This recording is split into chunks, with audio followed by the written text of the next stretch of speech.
The mountain town encounter, Jasper Blackstone pulled his sleek black Tesla into the small mountain town of Pine Valley, feeling more exhausted than his 29 years should allow.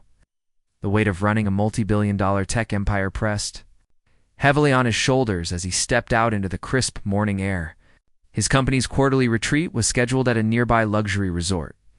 But something about the quaint Main Street caught his attention. Wooden storefronts lined the road like pages from a storybook, each one painted in warm colors that seemed to glow in the early sunlight. His phone buzzed constantly with messages from investors, board members, and assistants. But for the first time in months, Jasper silenced it completely. He walked slowly down the sidewalk, his expensive Italian leather shoes clicking against the worn pavement. The contrast between his tailored suit and the casual mountain town atmosphere made him feel like an outsider.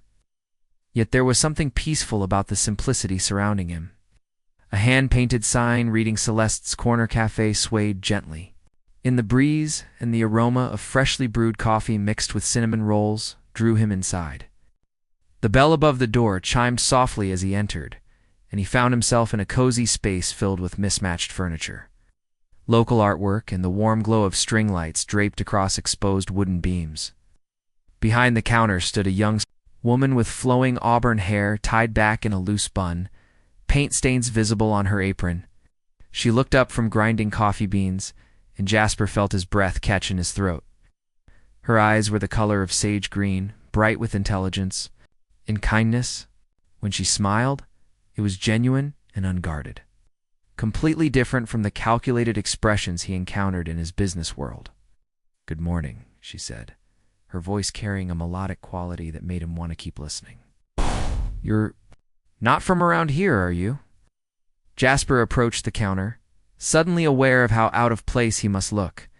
"Is it that obvious?" He gestured to his formal attire with a self-conscious laugh. "I'm Jasper. I'm just passing through for business, but this place looked too charming to resist." "I'm Celeste," she replied, already reaching for a ceramic mug. Painted with swirling blue patterns, owner, barista, and occasional artist when inspiration strikes. "What can I get you?" "Our house blend is locally roasted, and I just pulled some apple cinnamon scones from the oven." Something about her easy manner put Jasper at ease immediately. In his world, every interaction carried underlying motives, hidden agendas, or financial implications. But Celeste simply seemed happy to share good coffee and friendly conversation with a stranger. "Surprise me," he said, settling onto a vintage bar stool at the counter. "I trust your judgment." As Celeste prepared his drink, Jasper found himself studying the artwork covering the cafe walls. Watercolor landscapes captured the changing seasons in the surrounding mountains, while pencil sketches depicted townspeople going about their daily lives. Each piece radiated warmth and captured moments of simple beauty that his fast-paced life rarely allowed him to notice. "These are incredible," he said, nodding toward a particularly striking sunset painting. "Local artist?" Celeste's cheeks flushed pink as she set down his coffee, the foam art forming a perfect leaf pattern. "That's my work, actually. I paint between customers and during slow afternoons. It's nothing fancy, just scenes that make me happy." Jasper took a sip of the coffee and closed his eyes, savoring the rich flavor. "This is amazing, and your art definitely is fancy. You've captured something here that I rarely see in the high-end galleries back in New York." "What's that?" Celeste asked, leaning forward with genuine curiosity. "Soul," Jasper replied simply. "These pieces have life in them. They tell stories." Their conversation was interrupted by the cafe door opening with unusual force. A figure stumbled inside, and Jasper's trained eye immediately cataloged details. The man appeared to be in his 30s, wearing clothes that had seen better days. But there was something odd about his movements. He moved too carefully, as if every step required conscious thought, and his eyes held an otherworldly quality. That made Jasper's instincts prick with awareness. "Excuse me," the stranger said, his voice carrying a slight accent that was difficult to place. "I am very cold and hungry. Could I perhaps have some warm drink?" Celeste's expression immediately softened with compassion. "Of course, honey.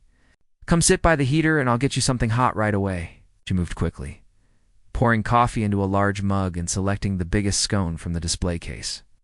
Jasper watched the interaction with growing admiration. In his world, security would have already removed such a person from any establishment he frequented, but Celeste treated the stranger with the same warmth she had shown him, perhaps even more. "I do not have money," the man admitted, his shoulders slumping with what appeared to be shame.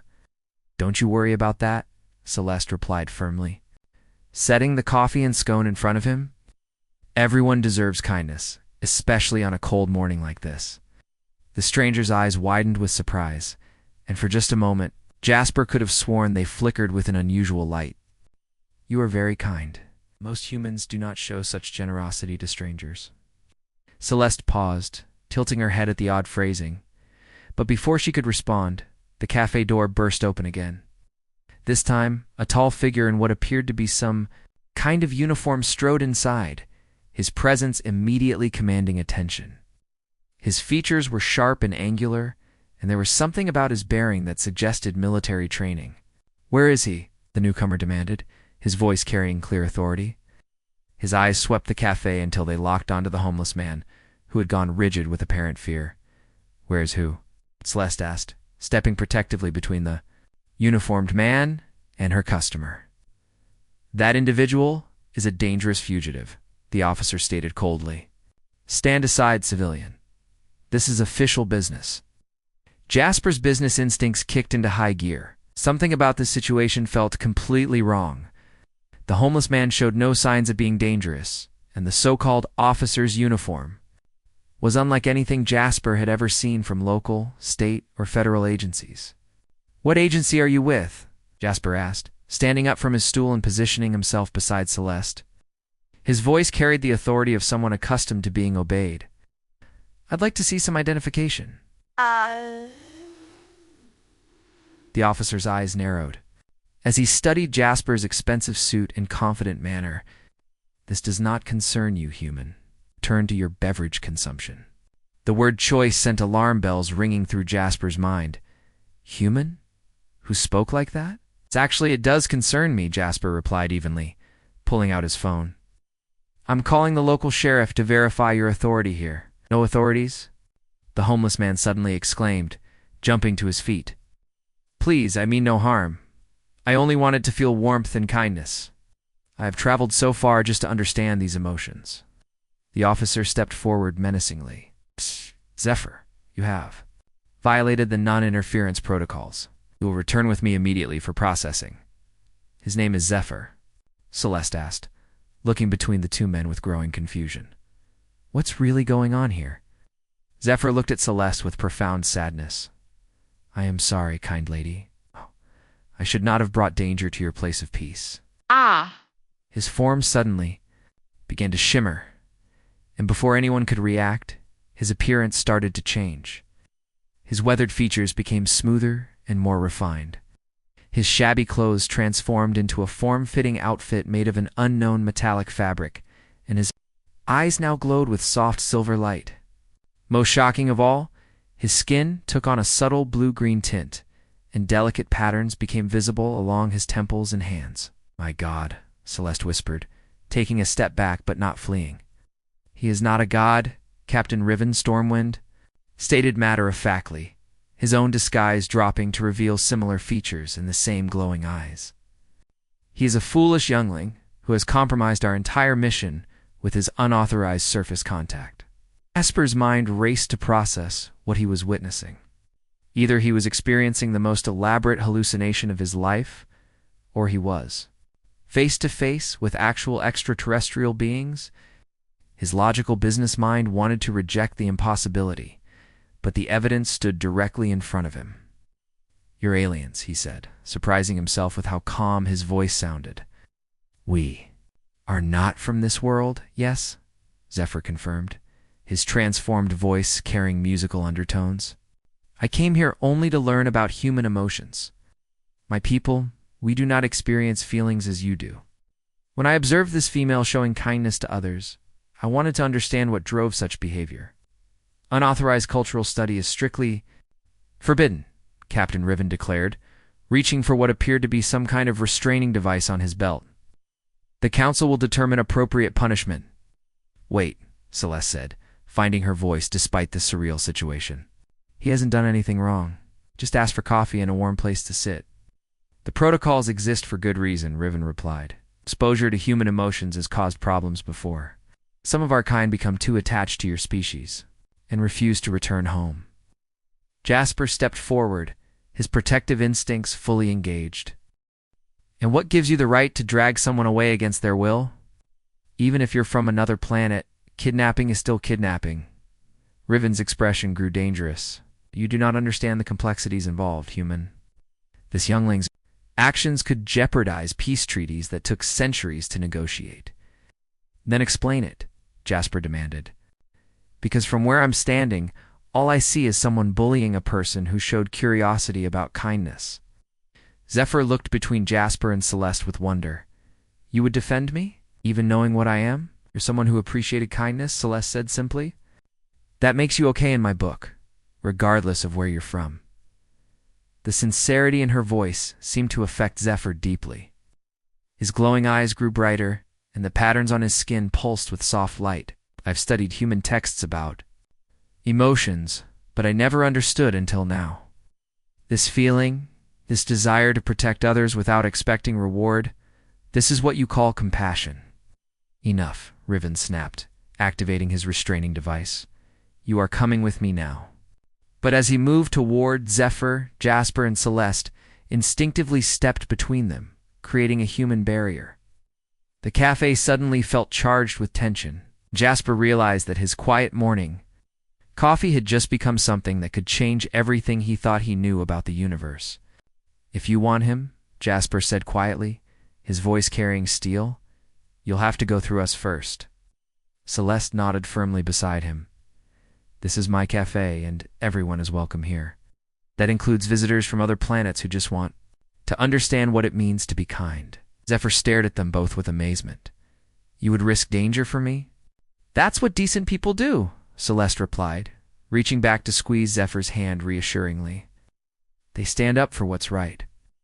As Riven calculated his next move, and more figures appeared outside the cafe windows, Jasper realized that his life had just taken a turn toward the extraordinary, and somehow standing beside this remarkable woman who chose compassion over fear. He felt more alive than he had in years. The Underground Alliance, the standoff in Celeste's corner cafe, stretched into tense silence as more shadowy figures appeared outside the windows. Captain Riven's eyes glowed brighter with frustration, while Zephyr trembled behind his human protectors. Jasper's business mind calculated rapidly, searching for solutions that didn't involve violence. There are more of your people out there, Jasper observed, nodding toward the windows. This seems like overkill for one curious individual. Riven's expression grew grim. The situation has escalated beyond simple retrieval. General Thorne Blackridge has declared this a security breach of the highest order. He is en route with a full tactical unit. Zephyr's skin patterns pulsed with fear. General Blackridge shows no mercy. He believes all human contact contaminates our pure essence. If he captures me, I will be imprisoned for centuries. Celeste's grip tightened on Zephyr's hand. Then we need to get you somewhere safe. My grandmother's old root cellar connects to the mine tunnels that run under the whole mountain. It's been abandoned for decades. You would risk harboring a fugitive? Riven asked, his tone carrying both warning and curiosity. A friend, Celeste replied firmly. Zephyr hasn't hurt anyone. All he did was try to understand kindness. Jasper pulled out his phone, fingers moving quickly across the screen. I'm transferring funds to purchase this entire block of buildings. As the owner, I can legally deny entry to anyone without proper warrants, which I doubt your general has from human authorities. Your human laws mean nothing to us, Riven stated, but there was less conviction in his voice. Maybe not, Jasper agreed, but they mean something to the local sheriff who's about to arrive with backup. I sent an emergency text about armed intruders, threatening civilians. The distant sound of sirens confirmed Jasper's words, and Riven's confident demeanor wavered slightly. Zephyr looked between his protectors with growing amazement. Why do you help me? Your species could gain nothing from alliance with one outcast alien. Celeste smiled warmly, her sage green eyes bright with determination, because helping others is what makes us human, and because everyone deserves to choose their own path in life. The cafe door chimed again, but this time a petite figure entered, moving with fluid grace. She appeared human at first glance, but her platinum hair held an otherworldly shimmer, and her eyes carried the same silver glow as Zephyr's. "Brother," she said softly, her voice carrying musical undertones, "I have been searching for you." Zephyr's face lit up with joy and relief. Near a moon whisper. "How did you find me?" "Our emotional bond guided me," Nira replied, embracing her brother. "When you experience such intense new feelings, I felt them across great distances." She turned to Jasper and Celeste with graceful bow. "I thank you for showing my brother kindness. Such actions are rare in the universe." Captain Riven stepped forward, his restraining device still activated. "Nira, you two have violated protocols by coming here. I must detain you both." "Actually, you cannot," Nira replied calmly. "I carry diplomatic immunity as a cultural exchange ambassador. My presence here is sanctioned by the High Council." Riven's eyes widened in surprise. "Impossible. No such mission was authorized."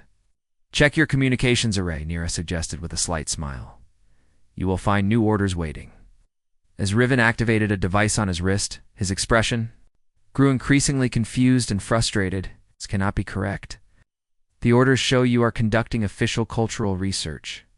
"Indeed I am," Nira confirmed. "My brother's unauthorized exploration actually provided valuable data about human emotional responses. The Council has decided to make his research official."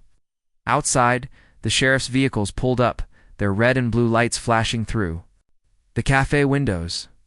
3 deputies emerged, hands resting cautiously on their weapons as they assessed the unusual scene inside. Sheriff Tom Bradley entered first, his weathered face showing concern. "Celeste, honey, we got reports of trouble." "Everything all right in here?" "Everything's fine, Sheriff Bradley," Celeste replied smoothly. "These are visitors from out of town, and there was just a misunderstanding about some business matters." The sheriff's eyes took in the unusual appearance of the aliens, but his expression remained professionally neutral. Small mountain towns often attracted eccentric individuals, and he had learned not to ask too many questions about harmless oddities. "Well, as long as everyone's getting along," he said carefully, "but we had reports of weapons being brandished." Captain Riven slowly deactivated his restraining device, his tactical training warring with the unexpected developments. "There are no weapons here, human law enforcement officer. We were merely conducting a family reunion." Jasper stepped forward, extending his hand to the sheriff. "Jasper Blackstone. I'm in town for business and was enjoying Celeste's excellent coffee when these folks arrived to find their missing family member."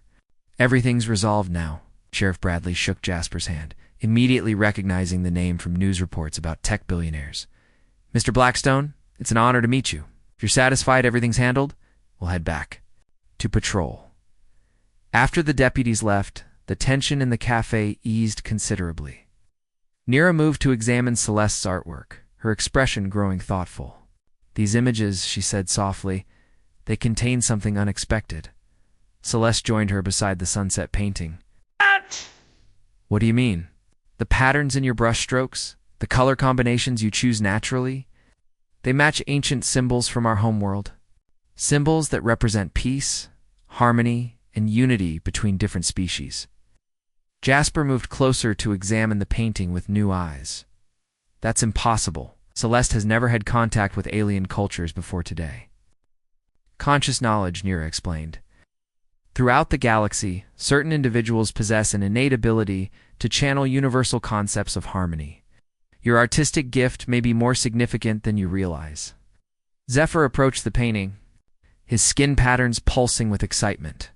"Sister, if she can naturally create harmony symbols, perhaps she could help us with the greater problem." "What greater problem?" Jasper asked, his protective instincts sharpening. Nira exchanged glances with Zephyr before responding. "Are not the only aliens who visit Earth. There are others. Those who view humanity as a threat to be eliminated, rather than a species to be studied and protected." Captain Riven, who had been silent during this exchange, finally spoke. The Dominion forces have been monitoring human technological advancement. They believe your species is developing too quickly and may soon pose a challenge to their galactic empire.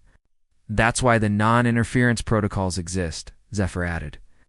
To prevent humans from learning about galactic politics before you are ready to defend yourselves. Celeste sank into one of her mismatched chairs, overwhelmed by the implications. You're saying there are aliens out there who want to hurt Earth?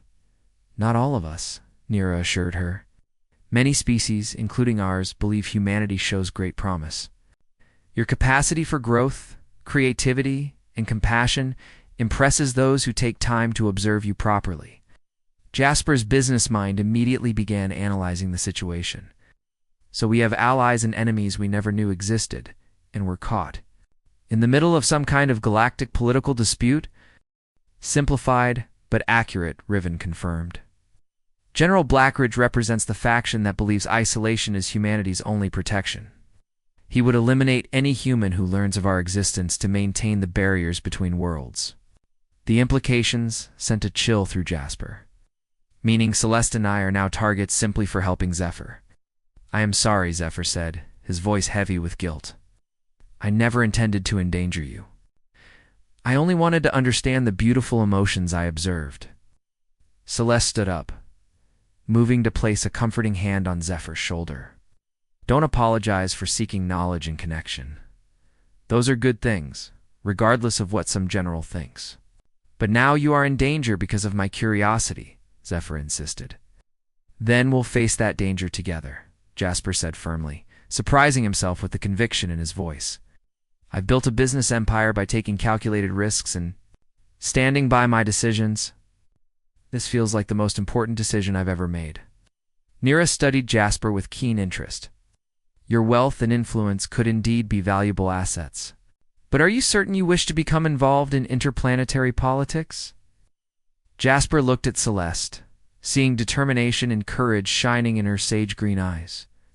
In just a few hours, this remarkable woman had shown him what it meant to choose compassion over convenience, to stand up for others without counting the cost.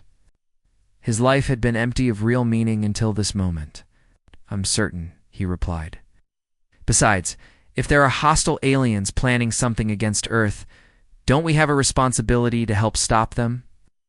A new voice interrupted their conversation. From outside the cafe, Captain Riven, report your status immediately. Through the windows, they could see a much larger figure approaching. This newcomer wore elaborate armor with glowing accents, and his presence radiated authority and menace. Other armored figures flanked him, creating an intimidating display of force. General Blackridge, Riven muttered, his earlier confidence completely evaporating. We need to move, Nira said urgently. The root cellar you mentioned? Celeste? Can you show us quickly? This way, Celeste replied, leading them toward the back of the cafe. There's a hidden entrance behind the supply closet. As they hurried through the narrow hallway, Jasper caught Celeste's hand, stopping her for a moment. Are you sure about this? Once we go underground with them, there's no going back to your normal life. Celeste squeezed his hand, her touch, sending warmth through him that had nothing to do with the current danger. Normal was pretty lonely anyway.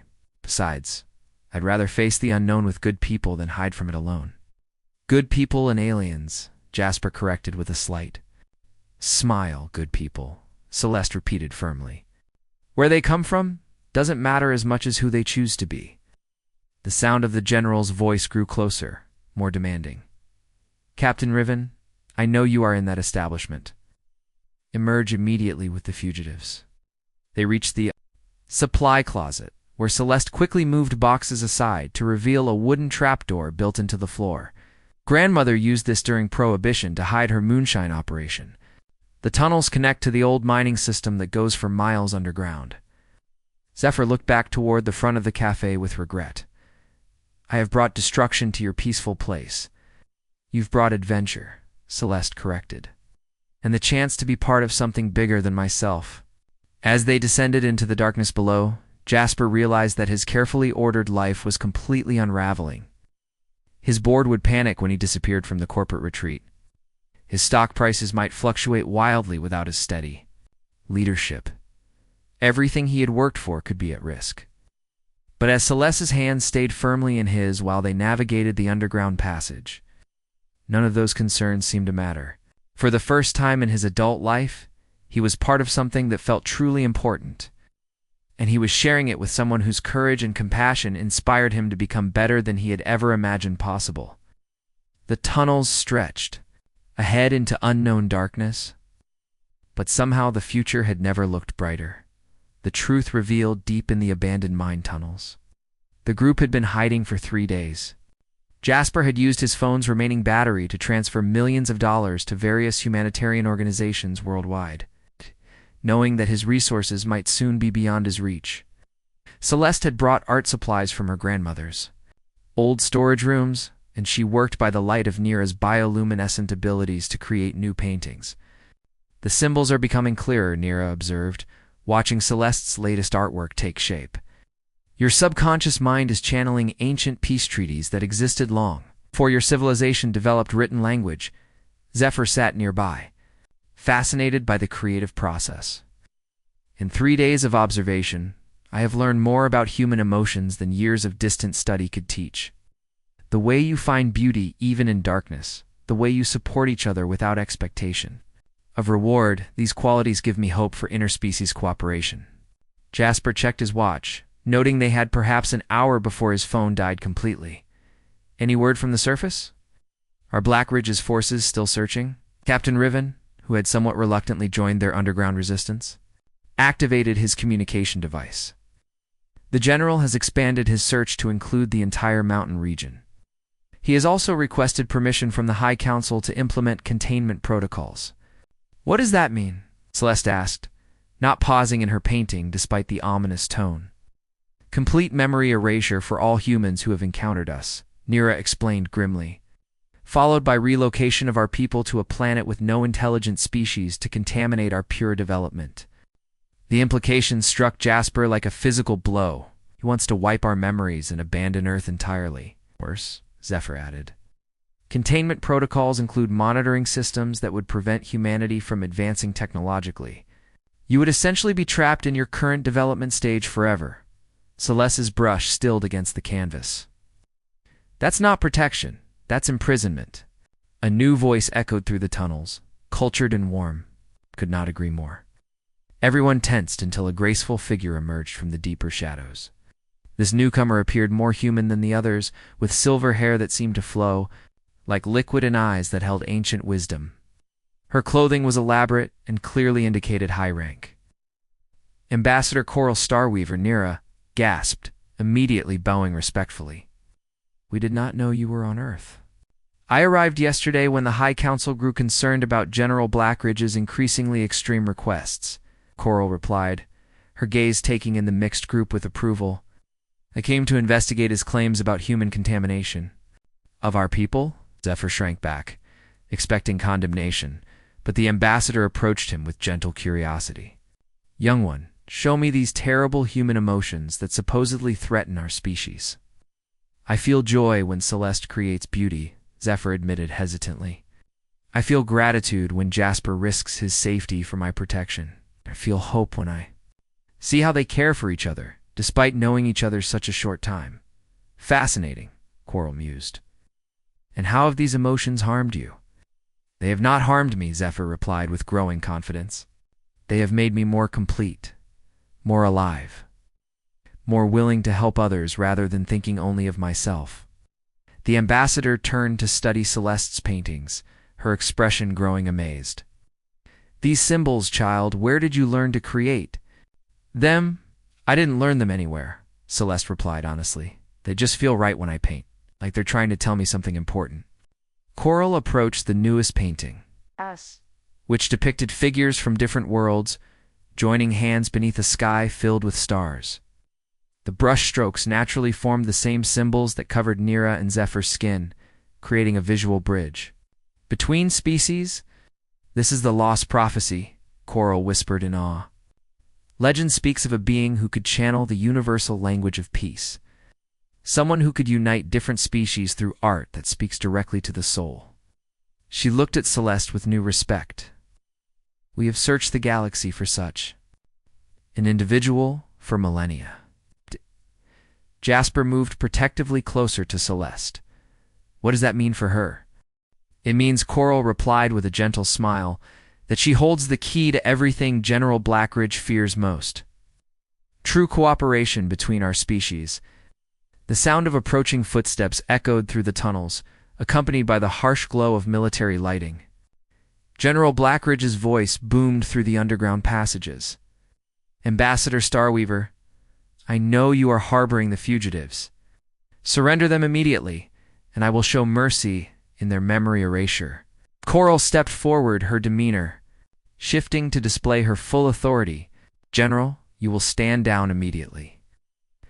I am invoking Ambassador's privilege and taking these individuals under diplomatic protection. You exceed your authority. Blackridge's voice grew closer. Humans have been contaminated by exposure to our culture. They represent a security breach that threatens the stability of galactic peace. On the contrary, Coral replied firmly, they represent the future of galactic peace. The general emerged into their underground chamber, accompanied by a dozen armored soldiers. His appearance was imposing, tall and broad with elaborate armor that hummed with energy. His eyes glowed with cold determination. Ambassador, stand aside. These humans will be processed according to containment protocols.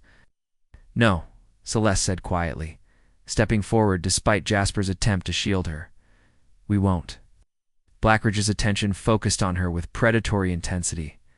You have no choice in this matter, human. You've seen too much to be allowed to retain your memories. Then look at this, Celeste replied, holding up her latest painting. The canvas seemed to glow with its own inner light, the symbols pulsing. With energy that resonated through the underground chamber, every alien present, including Blackridge's soldiers, stopped moving as the artwork's power washed over them. The painting depicted not just unity between species, but showed scenes of cooperation that could benefit everyone. Humans and aliens working together to heal damaged planets, sharing knowledge to cure diseases, exploring new worlds as partners rather than conquerors. The Lost Prophecy, one of Blackridge's soldiers, whispered in amazement. It is real. General's expression shifted from determination to uncertainty. Impossible. That is merely human primitive art. Look closer, Ambassador Coral commanded, her voice carrying the weight of centuries. See what your fear has blinded you to. As Blackridge studied the painting, his rigid posture began to soften. The symbols worked their ancient magic, speaking directly to emotional centers that his military training had tried to suppress. For the first time in decades, he remembered why he had originally joined the peacekeeping forces, to protect innocent life, not to control it. These emotions, he said slowly, they do not weaken. They strengthen. Yes, Zephyr replied gently. Compassion gives us reason to be brave. Love gives us strength to sacrifice for others. Hope gives us courage to try again when we fail. Nira stepped forward, her diplomatic training guiding her words. General, your fear of contamination assumes that change is always harmful. But growth requires change. Our people have remained static for too long. Jasper found his voice, his business experience helping him recognize a pivotal negotiation moment. Earth faces challenges that could benefit from alien knowledge, environmental destruction, diseases, conflicts that waste resources and lives. But we also have qualities that could enrich your culture's creativity, innovation, the ability to find hope in desperate situations. Partnership, Celeste added, touching the painting gently, not contamination. Ambassador Coral nodded approvingly. The High Council sent me here to evaluate whether humanity was ready for official contact. This situation has provided all the evidence I need. She activated a communication device, her words carrying formal weight. High Council, this is Ambassador Starweaver submitting my formal recommendation. Humanity demonstrates sufficient emotional maturity and ethical development for limited contact and cultural exchange programs. General Blackridge's soldiers looked to him for guidance, but their commander was still studying Celeste's artwork. With wonder, in all my centuries of service, he admitted, I've never seen anything that spoke so clearly of universal peace. Then perhaps Coral suggested diplomatically, it is time for you to experience the emotions you have spent so long avoiding. Over the following hours, as they made their way back to the surface, something remarkable happened. The aliens began sharing stories of their homeworlds, while Jasper and Celeste described human customs and achievements. The exchange was tentative at first, but grew more natural as fear gave way to curiosity. When they emerged from the tunnels, they found the town of Pine Valley in controlled chaos. News vans lined the streets, military vehicles blocked the roads, and crowds of curious onlookers pressed against official barriers. "How do we handle this?" Jasper asked, surveying the media circus. "With truth," Coral replied simply. "Age of secrets is ending." The next few hours passed in a blur of carefully managed revelations. Ambassador Coral addressed world leaders via emergency communications, while Celeste's paintings were photographed and transmitted around the globe. Images spoke their universal language of peace, helping to calm fears and inspire wonder rather than panic. Jasper used his business connections and financial resources to establish the Interstellar Cooperation Foundation, with Celeste as its artistic director. Together, they would oversee humanity's introduction to galactic society. 6 months later, the wedding ceremony took place in a meadow overlooking Pine Valley, with guests from 12 different worlds in attendance. Celeste wore a dress that incorporated patterns inspired by her prophetic paintings, while Jasper's suit featured subtle alien textile innovations that demonstrated the growing cooperation between species. Zephyr served as one of the groomsmen, his emotional education now complete enough that he cried tears of joy during the vows.